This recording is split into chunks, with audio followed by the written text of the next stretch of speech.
Yes, I can. Tap to unmute what sound? You're good. Okay. Well, hello everybody. Hopefully you can hear us all right. Maybe if I'm looking at the chat window right now, if you want to just give me a yes or something, let us know you can hear us. That would be great. Hello. Testing. Hello. 1, 2, 3. Can you hear Chris? 1, 2, 3. ABC. Okay. Hello. We've invited you here under the auspices of talking about standards, but actually instead we're just going to have Chris read the alphabet for a little while. Great, wonderful. It's important to know the alphabet. So glad to have all of you joining us. I'm really excited to be doing this with one of my favorite people and saxophone players on the planet. We don't have a lot of time given all that we would love to talk about and dig into.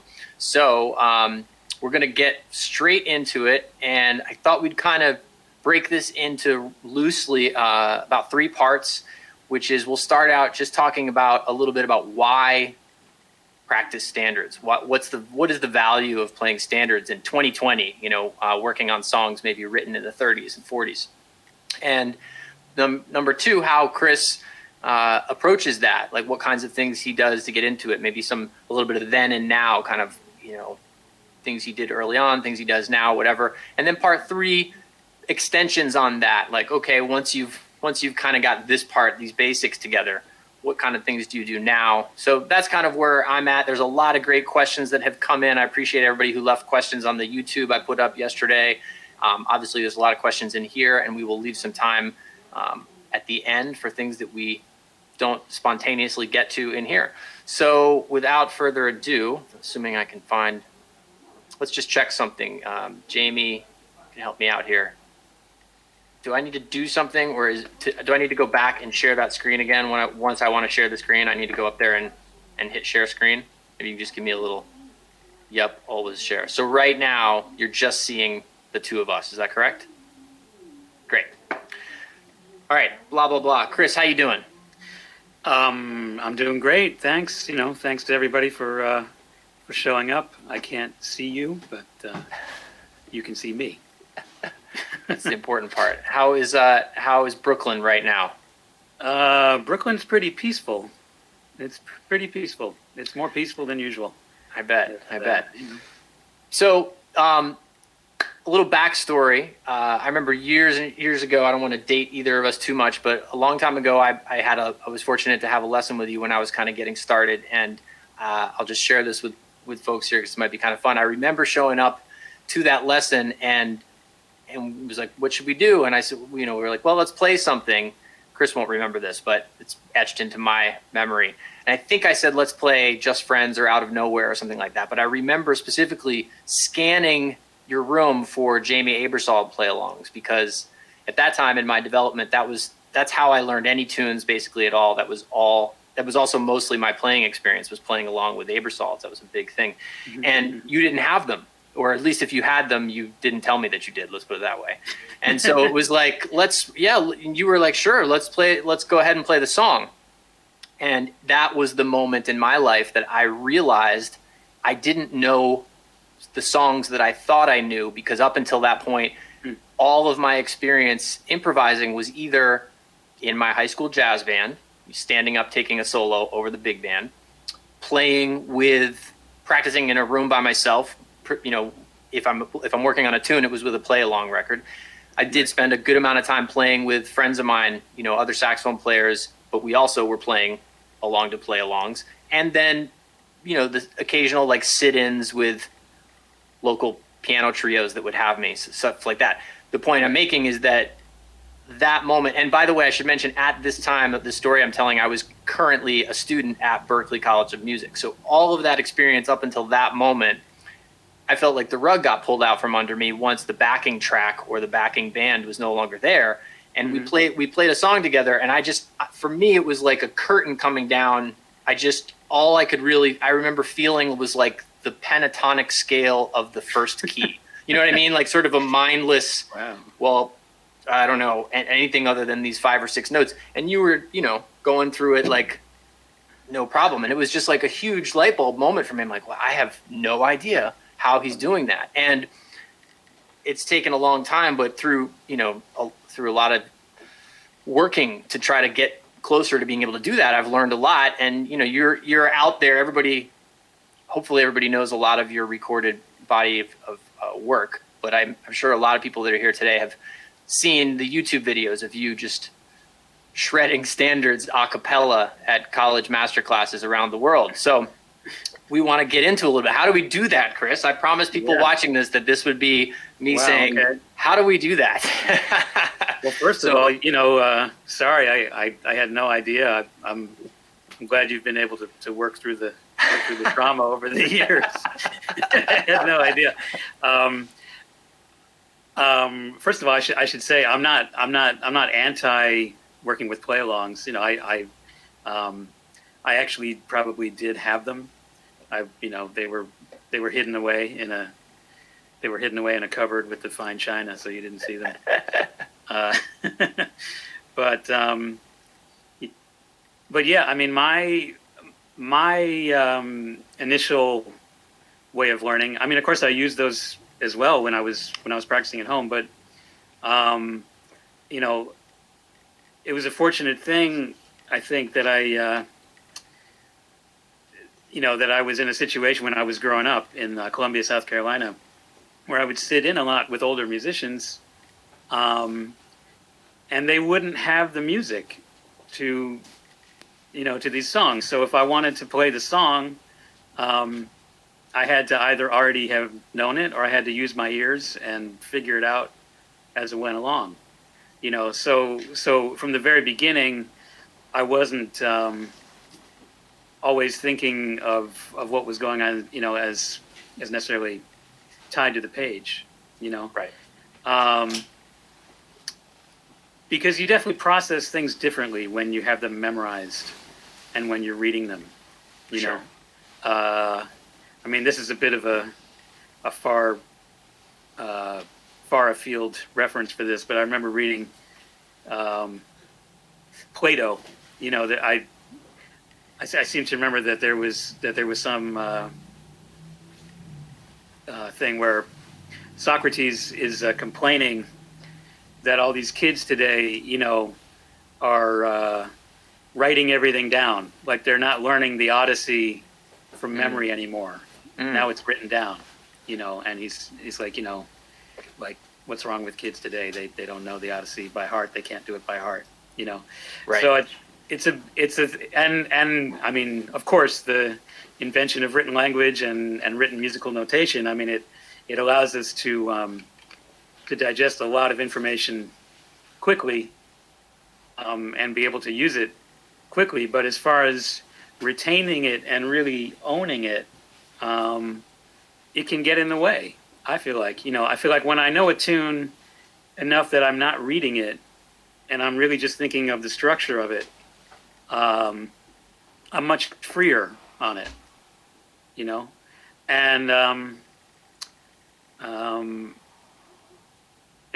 that way it sort of gives me a vehicle to work on all the aspects of music. I mean, knowing these tunes, it gives me an avenue to work on my sense of harmony, how the harmony works, making melodies over that harmony, rhythmically being able to play the tune by myself with a sense of time that you can hear that's where the time is, a sense of form, that I'm able to keep the form by myself.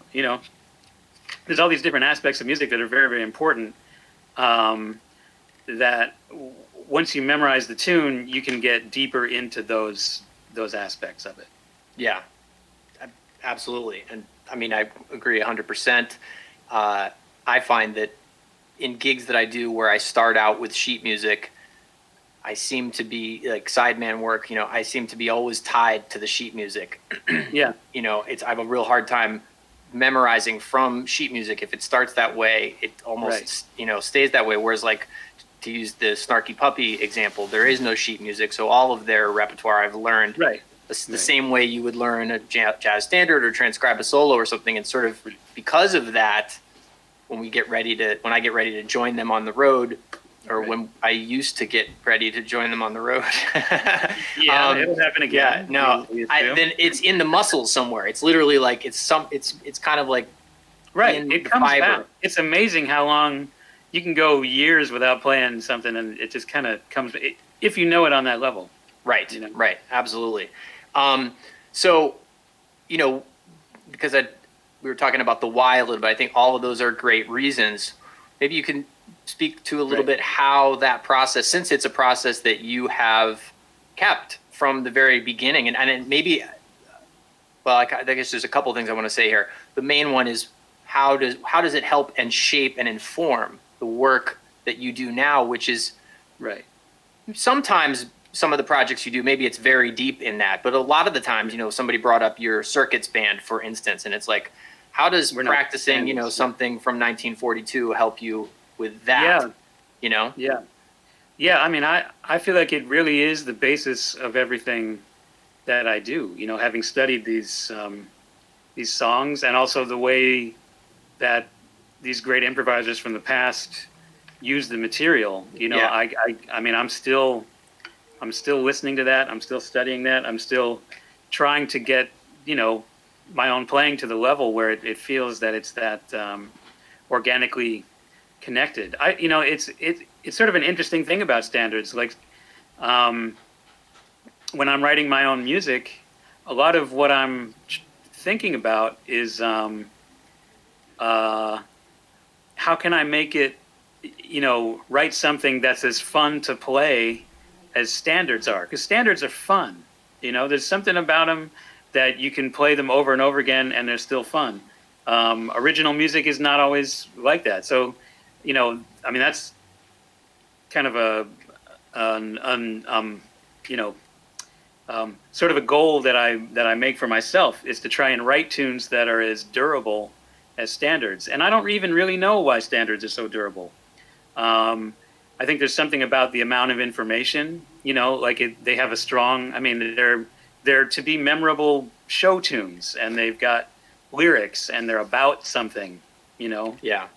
Usually they're love songs, or, there's something about it that's connected to the emotions in a way that everybody can relate to, and I prefer to know at least some of the lyrics to the standards I'm playing, and have checked out different singers doing them. So I have a feeling for, okay, I mean, what is this song about? It's not just that I'm kind of, you're supposed to play the melody at the beginning. So, okay, I guess I'll get that over with so that I can run a bunch of stuff. Mm-hmm. I really don't want to look at it that way. I want to look at it as, that this particular tune, it has a story to it, and I'm telling that story, and I'm going to try and organically make the statement of the melody connect to what I'm playing over it, which is what you hear in Lester Young and you hear in Louis Armstrong, and it's not a simple thing to do. I mean, it may not, they didn't necessarily play as technically convoluted things as have now reached the language, since Charlie Parker and John Coltrane and Michael Brecker and everybody, but as far as emotion, story, and that's storytelling, and I mean that really connects to any kind of music that you're ever going to want to make from any time period. It really transcends the particular genre. I mean, I think when we get deeper and deeper into studying different musicians, I find that I appreciate the earlier music more and more, whereas maybe when you first hear it, it can sound a little foreign. Maybe the recording quality can sound a little strange. But then when you get into the actual content and you realize like the depth and the connection, especially, I mean, we're saxophone players and we're dealing with playing this wind instrument, blowing through this metal tube and making a sound, Johnny Hodges and Ben Webster, they weren't necessarily looking to shred on it. They were, it was much more about the sound the sound and the articulation and the feeling from it. So, I mean, I think that's one aspect of it. And then there's the actual material of standards, you know, which is very based in, you know, the rules of classical harmony from Monteverdi and Bach on through, you know, Beethoven and Brahms and Chopin and, you know, and then Ravel and Debussy. You know, there's this whole kind of tradition of art songs that kind of, you know, are related to the Broadway show thing, and harmonically can, you know, they just really work.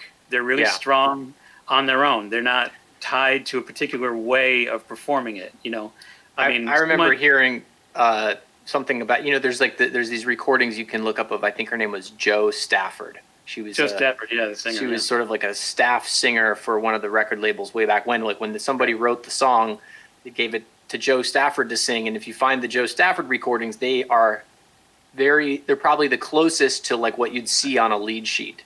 You know, I didn't know that. Yeah. And I heard this. I don't know if it's true, but it makes sense in a way, which was that back in that era, one of the most commercially viable ways to make income from music was the sale of sheet music for people to play at home. Oh yeah, on the piano. People would, you know, everybody had a piano or something. Exactly. So if you could get your music to be, I guess what I'm trying to say is the simpler the better, you would sell more sheet music. If you had a hit song and more people could buy the sheet music and play it at home, right?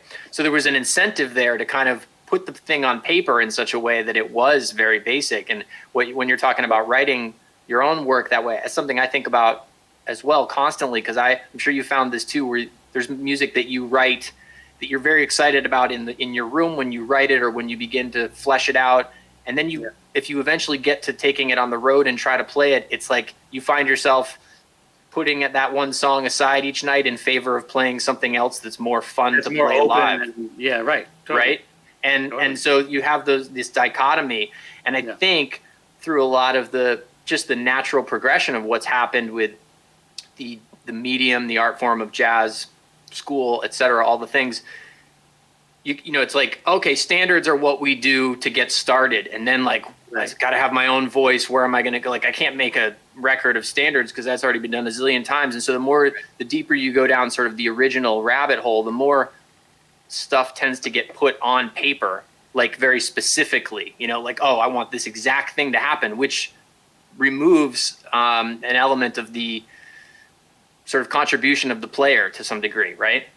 Right. You know, so that finding that balance, but between something open enough that can be really fun and malleable and take different shapes each time you play it. I mean, that's why some of these guys, like, you hear them year after year after year, still playing the same tunes. You know, I mean, I remember seeing there's a video of Pat Metheny in like a club in Germany in 1981 or 83 playing All the Things You Are, and he's still playing All the Things You Are.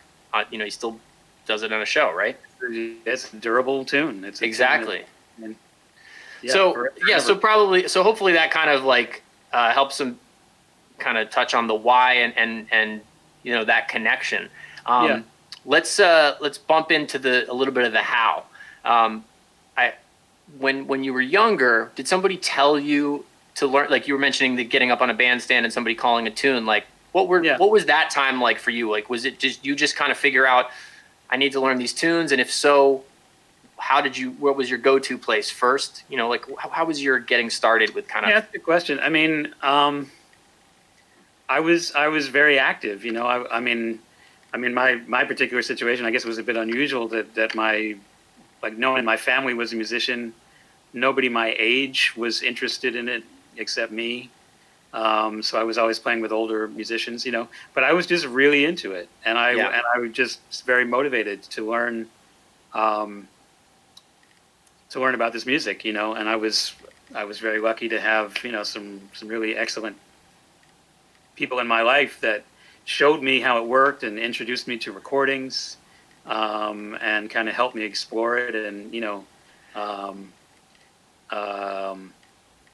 mean, I can't sort of overstate, you know, how important it was just, you know, hey, there was this guy named Sonny Rollins. Here's a cassette of Sonny Rollins. Check this out, and then Go check it out. Yeah. familiar with that, and then I just sit there and play along with it all day long, And, So yeah, I've heard you talk about this before, like playing along with the records.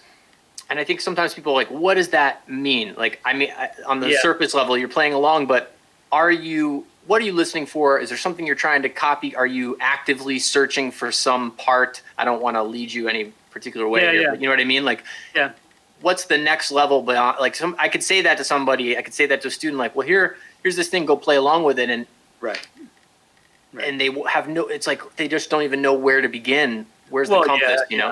Yeah, I mean, my method in general of doing anything is, is a bit haphazard in some ways. I mean, once I find something that I want to work on, then I kind of diligently focus on being able to do it. Mm-hmm. But my path there, I have to say, is not always the most, efficient, easy to describe thing. By the way, sorry to interrupt, but I wanted to mention this already. At the end of this whole thing, we are going to reveal, Chris wrote down a list of a dozen standards that he would recommend knowing. So if you're interested, some people have asked, like, which tunes should I learn first? We've got 12 top picks from Chris at the end of this. Okay. Yeah, which were the things that popped into my head first, and I'm sure there's another list that I would have come up with. There's plenty of. You probably experienced this too. It's like there's like regional lists too. Like where I grew up in Jacksonville, Florida, and there was a body of standards that got played there. And when I went to Boston for college, nobody was playing those tunes.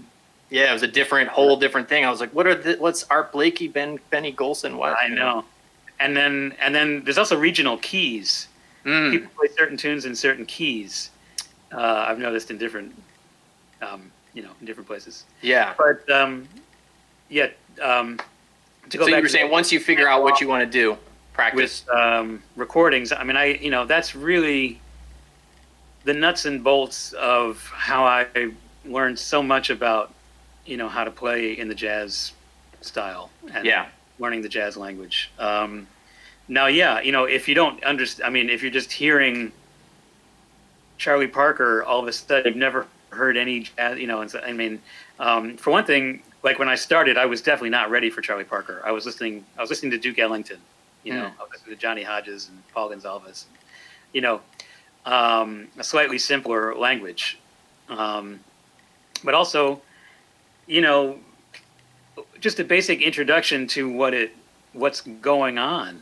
Like, okay, there's a little intro for a few bars, and then they play the theme, and then they're improvising over the harmony to that theme, and then they go back, and then, maybe seeing the music for what it is, so you can at least have an idea of what the harmony is.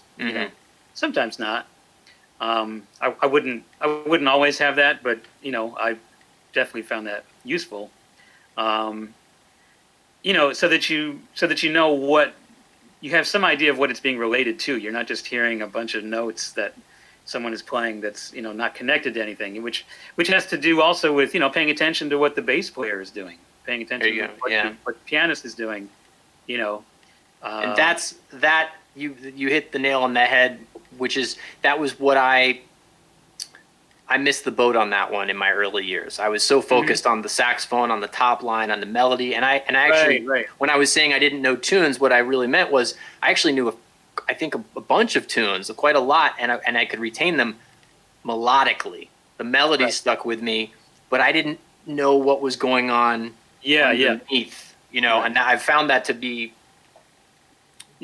I'm not the only one who has that issue. Right. Yeah, that's a very important point. Like, so if you have that idea of what the structure is, what the underlying foundation is of the song, then you're listening for the notes that the improviser's choosing, and you're able to interpret it as, choices that they're making over a certain harmonic, rhythmic matrix, whatever, you want to look at it. So then when you're playing along, like, sometimes when I was playing along, I would try and be able to play the exact phrase in the exact same way as the soloist, and I mean, I never really transcribed in the sense of writing everything down, writing down a whole solo.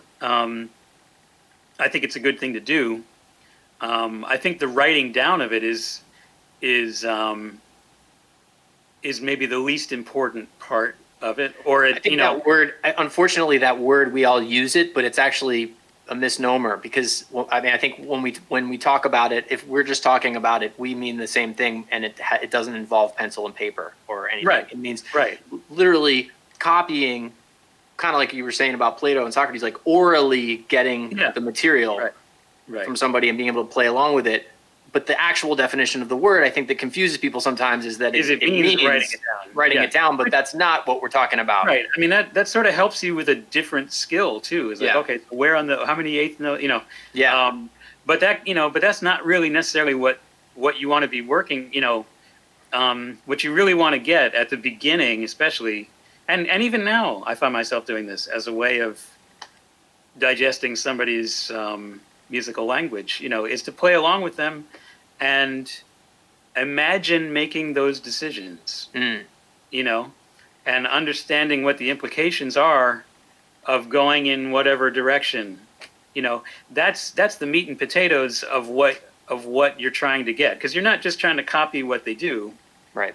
You're trying to copy what they do in order to understand what they're doing on a deep enough level that you can then make up your own way of doing it. So which like you're not trying to get the lick as much as you're trying to get the blueprint that led to that phrase. Well, I mean, it's exactly this. It's a language. It's learning a language, and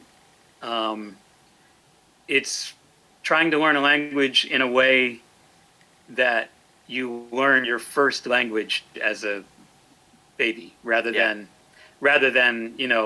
having a list of nouns and okay, this is how you make this one plural, a list of verbs, and this is how you conjugate it. I mean, this is not how we learn to talk and learn to make up our own sentences.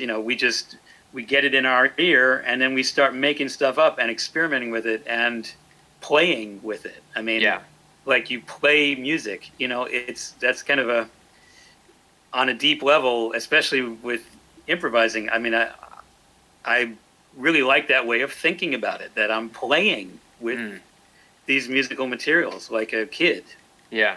And you always, it always comes off that way. There's like a real joy to what you're doing, which is, I think, sometimes confounding to people because it seems like it's at such an incredible level of clarity and you're so relaxed when you're doing it, that the two can sometimes be like a juxtaposition. That's like, what, it's crazy. But yeah, you always look so like you're having a lot of fun while you're doing it, which is great.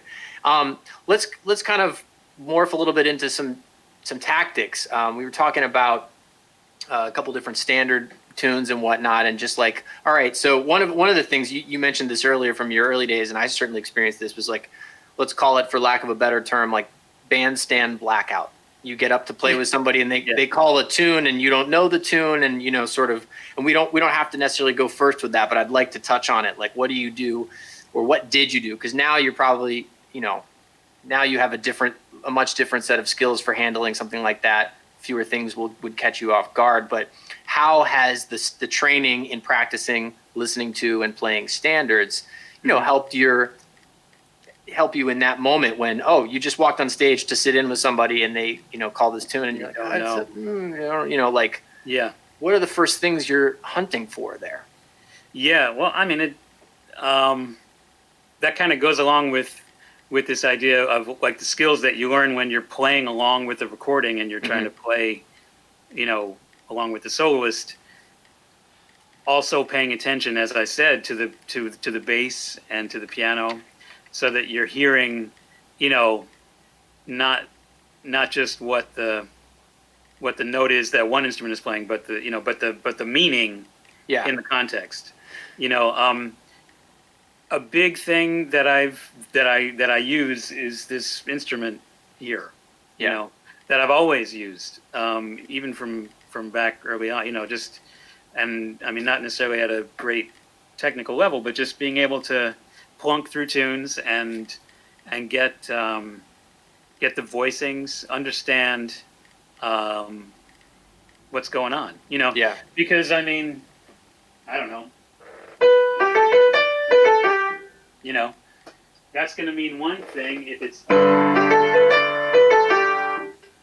going to mean something else if it's, you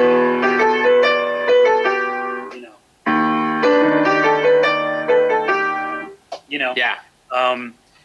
So you want to train your ears so that, yes, you're hearing the part that your instrument that you're working on is trying to play, but just as importantly, you're hearing where it fits into the context. Yeah. And that's what prepares you more for those those moments where it does happen where, like, I don't know where we are, I don't know what's going on, but you just, then you just turn, just put that radar on and hope for the best. Yeah.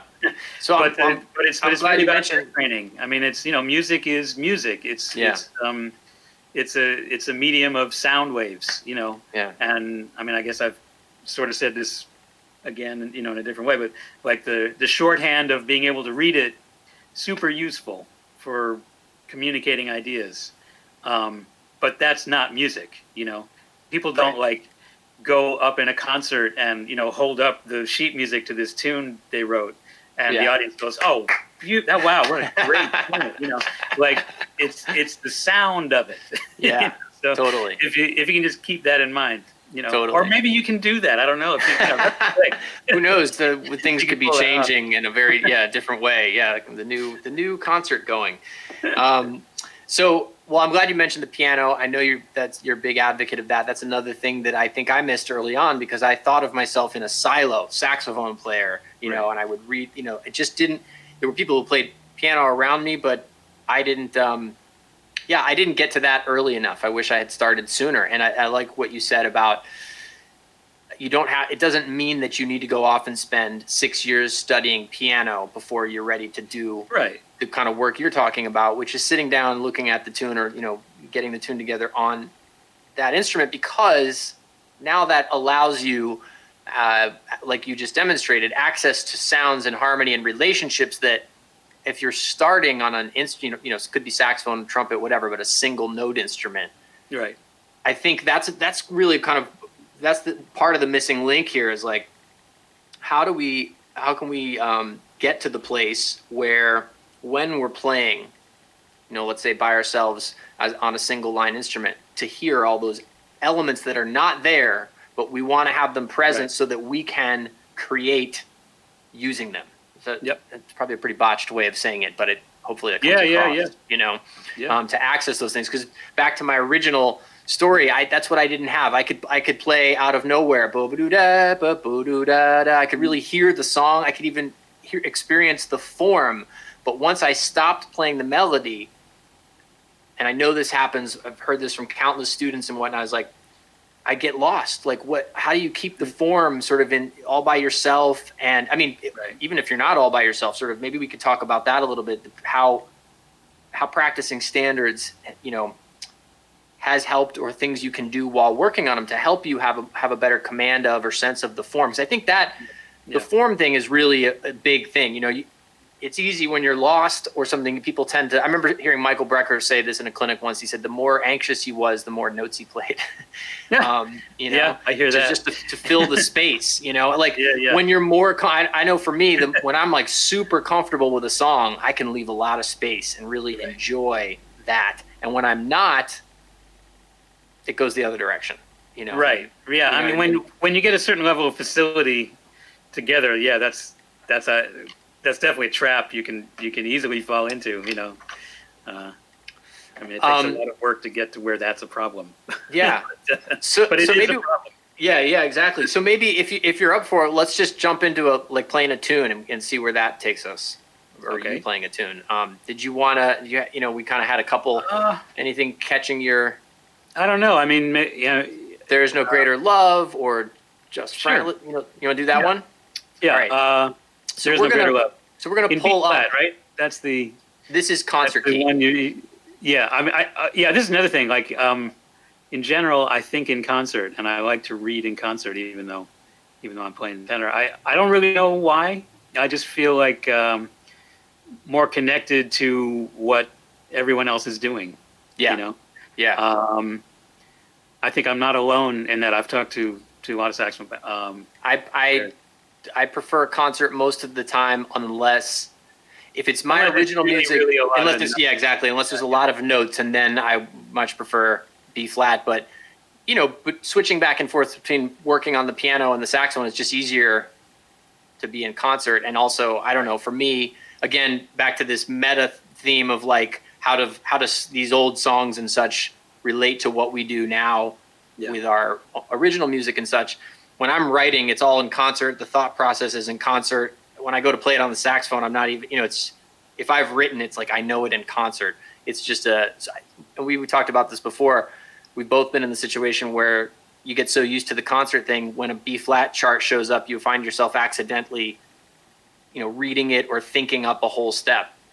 Right. Yeah. Which happens to me that sometimes. That has happened to me. Like on stage, I'm like, oh no. Yeah.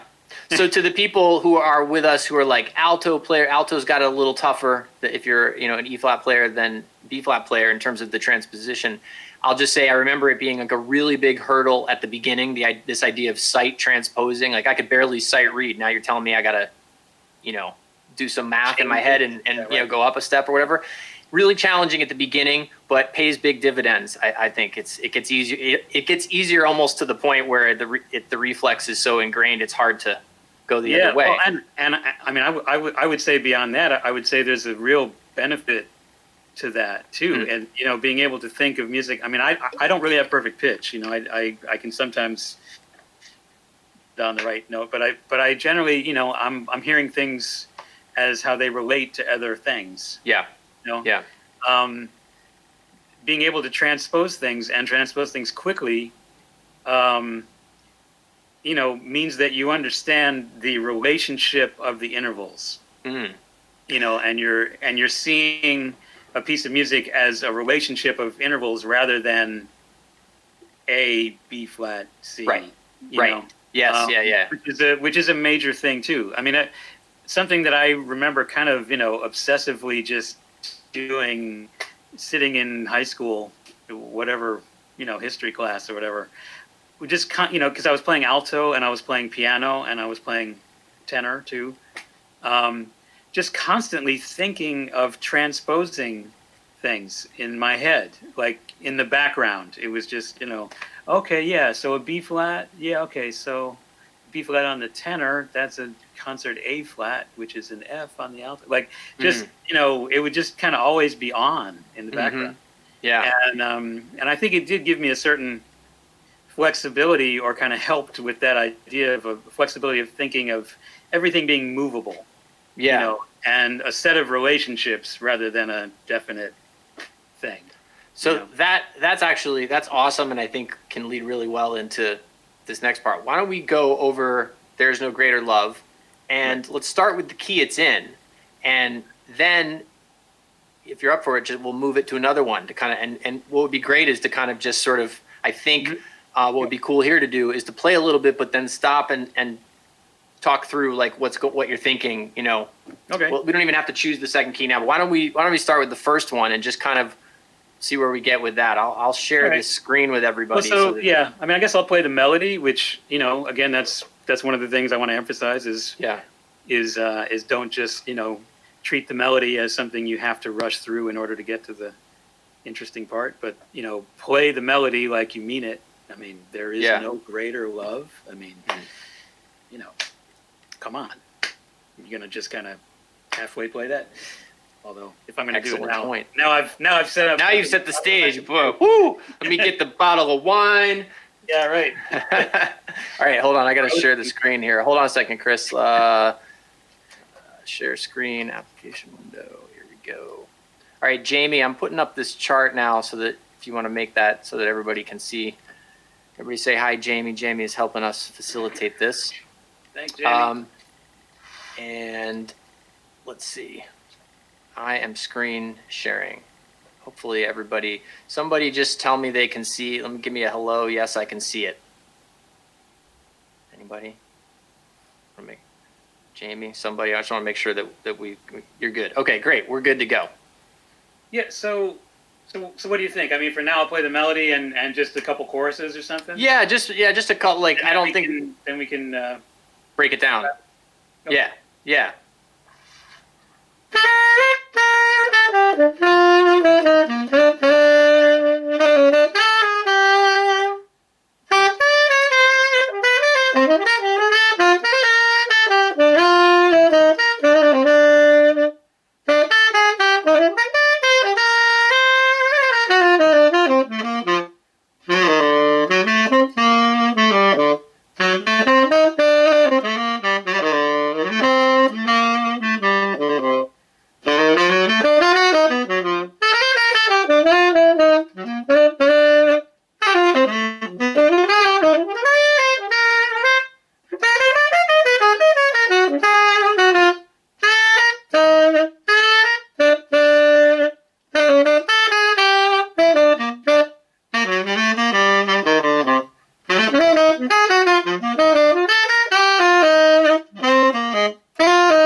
Awesome. All right, great. I wrote down 25 questions while you were doing that. I'm exaggerating, but not by much. I forced myself to keep it to a Post-it note. My God, really? Yeah. It's not just how my brain works, man. All right, now okay, I'm going to keep the screen share on so that we can look at this for the moment. But, okay, I think actually the first one I'd start with is just the form and not getting lost. So you played through the melody. We could hear that very clearly. The way that you play through it after that is you're very much, it's not that you're running changes, but you're outlining, I'm outlining the harmony. You're indicating to us as listeners where you are, and we can hear that really clearly. What are you thinking about or not thinking about that kind of helps you keep the form? What are you thinking about rhythmically, or are you? You know what I mean? Like keeping your plate, keeping the form, and when you go to double time, how do you know, oh my gosh, then like when you come out of, just some of that stuff would be good to hear about. Right.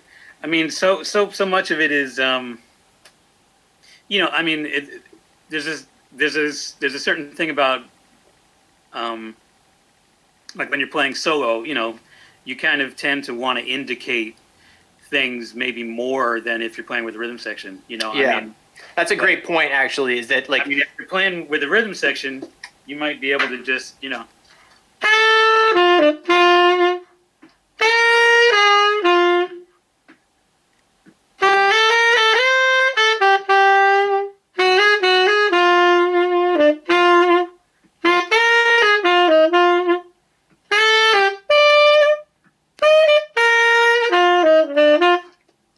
yeah, like you're gonna hear, like then I'm imagining that the rhythm section is there, and that might be a more musical thing to do in a certain way when you're playing with the rhythm section. So, but I think a lot of people get stuck though on, because you're absolutely right.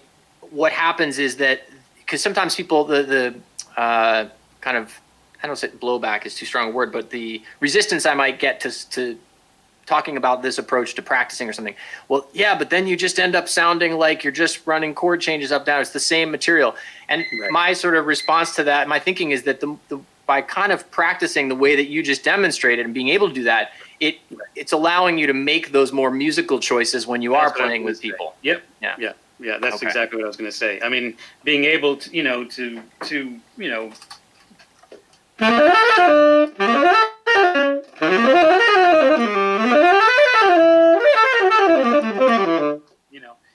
a lot of kind of using arpeggios, um, fast things. I mean, so many of the fast things that I'm doing, you know,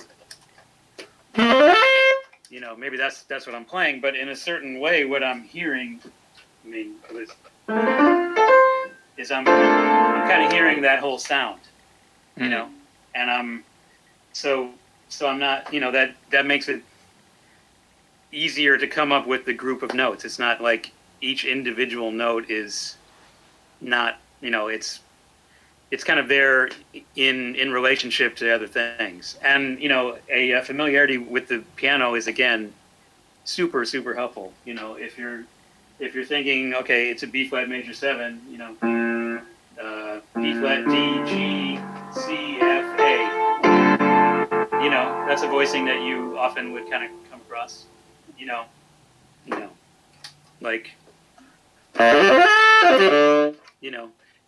with saxophone, you have to only do one at a time.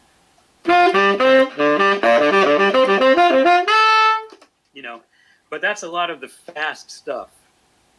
If you're asking about like how I keep track of all those notes when I'm doing it, it actually helps because it's like I'm thinking of this group of notes connecting to this next group of notes. Which kind of takes. I mean, there wouldn't be any way to kind of if you're thinking of each note individually in a certain way without hearing how they relate to everything else, I mean, it would just be too much to do. Right.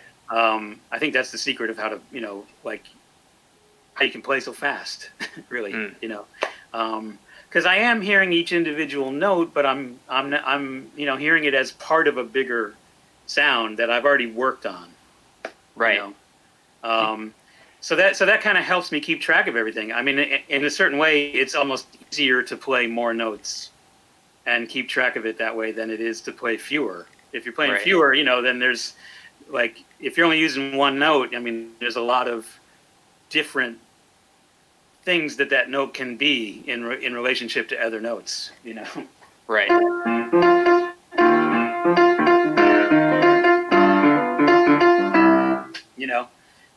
Whereas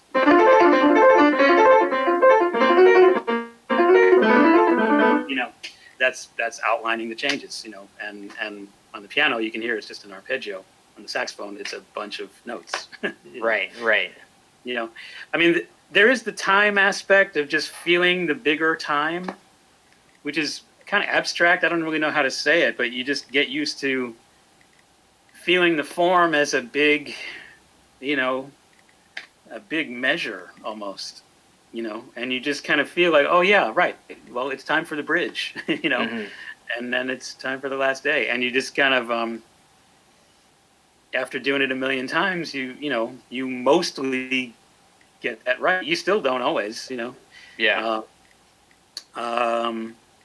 It's feeling time going by, do you have any on micro levels, medium levels and big levels, To that end, is there anything you would recommend specifically, like somebody who, I mean, something you could say to somebody who's struggling with that to direct, like, what could they do? Or, I don't know. I mean, just try and be aware of it, and I'd say all of these things that I'm talking about, I mean, they didn't just come to me. I mean, it's not, they're not just things I could just do, I think we all have our different natural levels of, ease of retaining information and our background, maybe, we might have more familiarity with a certain way of thinking, and that might help, if you studied classical piano as a kid, you never know. I mean, everyone's coming from where they're coming from. Yeah. But the way that this happens and the way that you get to a high level is by doing it over and over and over and over and over and over and over again. I can't really emphasize that enough. That, I mean, it's interesting now being at an age where I've, thinking about some of the folks that I've seen their careers go in different directions, and like some of the folks that maybe seemed like, wow, super, super talented, maybe never did that much with it for whatever reason. And people that I, wasn't really sure, have maybe taken it to a very high level. I mean, it's really a testimony to working on it. That's how you get better at it, is you keep working on it and you don't give up. That's it. What about what's your